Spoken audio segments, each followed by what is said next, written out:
Ketika Senawawi diuji dulu itu yang namanya ulama diuji dulu oleh 100 ulama. Jadi dulu ya ada kompetisi. Imam Bukhari diakui jadi ahli hadis itu diuji oleh mi'atu muhaddisin, 100 orang ahli hadis. Sanad dibolak-balik, matanya dibolak-balik, tapi beliau tetap bisa mengembalikan proporsi sanad itu. Senawawi pernah diuji gini. Ayul afdol al ulama awe salatin. Keren mana ulama sama raja atau sama orang-orang kaya, sama penguasa? Ya keren ulama. Terus dibully sama orang. Tapi setahu saya banyak ulama yang antri di rumahnya raja. Tapi saya tidak tahu melihat raja antri di rumahnya ulama. Kan kebanyakan kan mungkin ustadz atau kiai yang antri ngajukan proposal kan enggak. Nah, kalau raja kan enggak pati itu, malah enggak usah antri.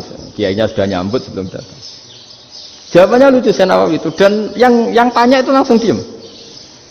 Ya karena ulama itu tahu fungsinya uang, sehingga cara nyari sampai seperti itu. Sementara raja-raja itu tidak tahu fungsinya ilmu, makanya tidak pernah sowan ulama. Sehingga jadi ya dianggap enteng saja. Ulama kan tahu fungsinya uang, tahu untuk pondok, tahu masjid. Sementara raja tidak tahu fungsinya ilmu. Jadi itu khas Jawa ya. Khas Jawa, khas Indonesia. Apa-apa yang menurut orang banyak dengan tanda kutip itu buruk atau baik, itu orang Jawa menafsirkan tuh gampang saja. Sehingga semenjak itu Jawa itu dipandang betul. Saya punya kitab namanya Qadayal Haji wal Umrah. Itu terbitan Hayatul Ulya Arab Saudi, milik Wahabi. Itu diantara fatwa yang dipakai untuk solusi muskilatul haji, problem-problem haji kekinian. Itu fatwanya syekh-syekh yang dari Indonesia. Termasuk Syekh Khotib Minangkabau, Syekh Nawawi Banten, Syekh Bakir Nur Jogja. Misalnya begini dalam fatwa-fatwa yang menyulitkan kita ya, sampai sekarang jadi perdebatan. Ketika Safa dan Marwah itu dengan batas tertentu, saya ulang lagi dengan batas tertentu. Mau tidak mau atas nama kebutuhan, itu kan butuh perluasan. Karena kalau naik turun itu mudah disepakati ulama. Jadi misalnya gini ya, saya punya tanah seluas ini. Pasti orang akan mengatakan sampai bawah ya tanah saya, sampai atas tanah saya. Itu mujma' alaih, itu disepakati. Sehingga Nabi ngendikan al-Ka'bah min tuhumil ardi ilas sama' Ka'batun. Ka'bah sampai ujung bumi, sampai ke aras semuanya Ka'bah. Sehingga tidak ada perdebatan ulama ketika Masjid Haram ditingkat, kemudian yang di atas sholat. Tetap dia menghadap Ka'bah. Tidak harus diluk melihat di bawah, enggak. Karena Ka'bah sampai langit. Sama, tanah Anda kamu tingkat sampai 10, enggak ada tetangga protes. Karena bawah sampai atas tanah Anda. Tapi kalau diperluas, tanah Anda kamu luaskan setengah meter saja atau 3 cm saja, itu geger bek tonggo. Karena di mana-mana batas itu ya tadi, kalau atas bawah miliknya, kalau samping enggak. Pertanyaannya, perluasan Mina itu ke samping. Perluasannya Matof yang Mas'a itu juga ke samping. Geger kan ulama dunia. Bagaimana hukumnya Mina Jadid? Mina yang diperbarui atau Mina yang diperluas.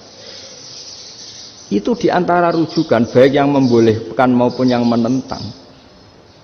Itu ya syekh Indonesia.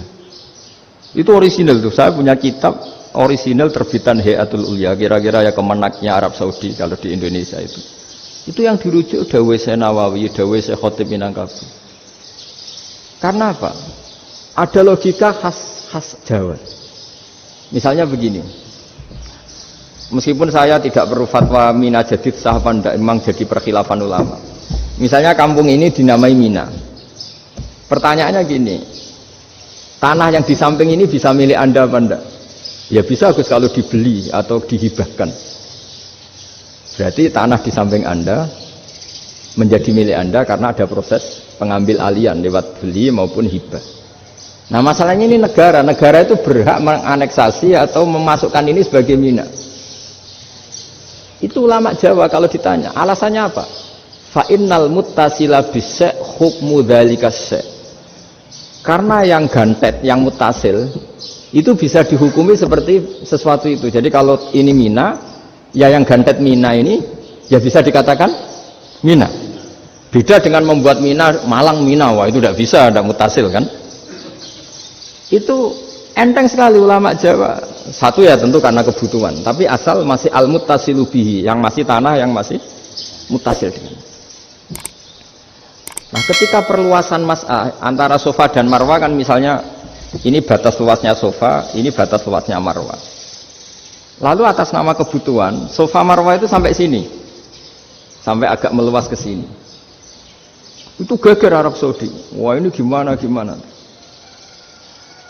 Padahal tawaf itu harus antara gunung sofa dan gunung marwah. Sa'i itu ya. Tapi kalau istilah Quran memang tawaf sama-sama. Makanya apa? Inna sofal marwata min sya'airillah faman hajjal baita wa i'tamara fala junaha alaihi ayyat tawafati. Nah, jadi kalau istilah sa'i di Quran itu masih tawaf.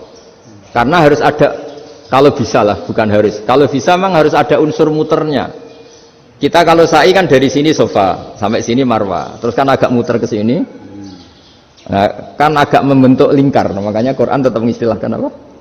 Tawaf. Jadi bukan sini ke sini terus sini ke sini kan enggak, tapi sini sampai sini terus muter kan? Terus sini. Jadi antara setar dan selama ini prakteknya kan gitu ya. Sofa ngambil sini terus ke sini terus agak muter. Nah, karena ada unsur agak muter ini terus orang menyebut apa? Tawaf. Tapi itu bukan syarat sah, ini cerita ideal. Saya ulang lagi ya. Gunung Sofa itu puncaknya atau pucuknya kalau dalam bahasa Jawa itu ya hanya segini, ini sampai sini. Nah, kelompok Islam yang fikih keras nggak boleh diperluas karena Allah memilih tempat ini itu spesial, jadi nggak boleh ke yang lain. Tapi ketika kebutuhan mendesak, mau tidak mau harus diperluas. Itu jawabnya Kiai Jawa lucu.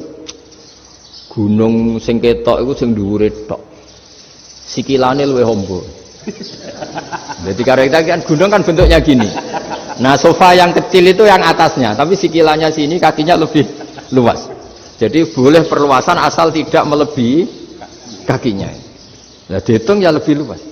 Jadi Kiai Jawa itu kayak wong delok gunung Penanggungan, kayak gunung Arjuna. Di mana-mana puncak gunung itu lebih kecil timbang kakinya.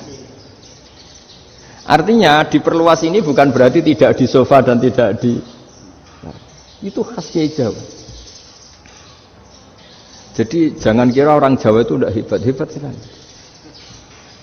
Termasuk perkembangan hotel di Arab Saudi. Itu dulu sebelum ada hotel. Buyut saya kelima atau keenam dulu haji, namanya Badur Rahman. Itu kalau mau ingin apa ya, menghindari terik matahari itu masuk gua. Itu masuk gua itu hanya separuh badan, kakinya di luar. Jadi jangan bayangkan kalau gua di Indonesia kayak gua Akbar di Tuban orang bisa masuk jalan-jalan, enggak. Gua di Arab itu kayak cepitan batu, tidak sampai masuk. Sehingga kepalanya dimasukkan, kakinya masih kena matahari, saking panasnya Arab Saudi. Sehingga dalam bayangan hijrah ketika Nabi bersembunyi di gua apa? Sur. Itu kata Abu Bakar, kalau orang kafir melihat kakinya pasti melihat kita karena nggak bisa masuk penuh. Jadi orang itu mau dempes tok.